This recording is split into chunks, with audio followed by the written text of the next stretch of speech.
Hi, fellow classmates, judges, etc. As you have heard already, today my partner Colin and I are arguing for increased foreign cooperation in the field of space exploration.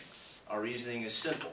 Costs of research for space exploration is high, much higher than some are willing to fund here in America, private or not. Since that is so, why not split the costs and benefits with other countries?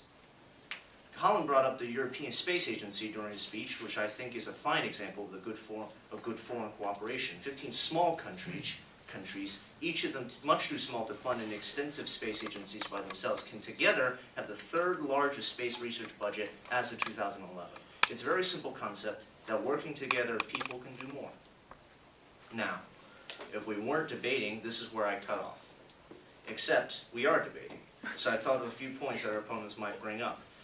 They claim that competition will help increase progress in the field of scientific research, and that would be true, generally. However, times have changed since the Soviet and American space race, and the negative should remember that competition you so cherish also came with a Cold War and a threat of a nuclear holocaust.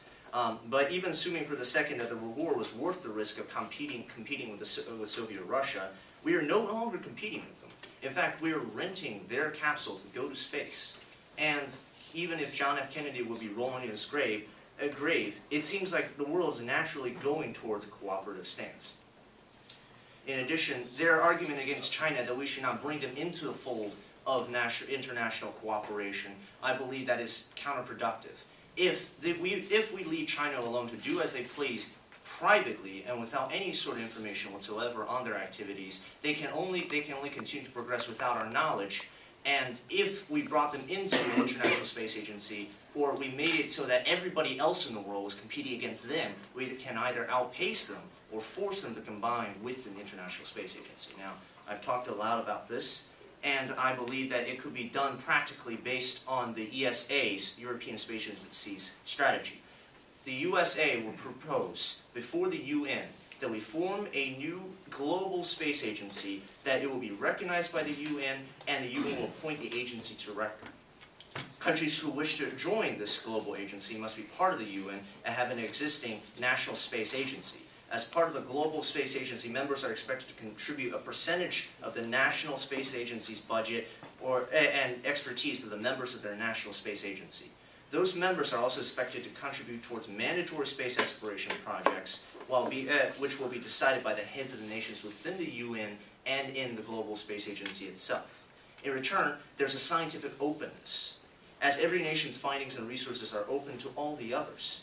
Much of the expenses will also be paid for by the combined resources of all the members, as opposed to having one person bear the load themselves.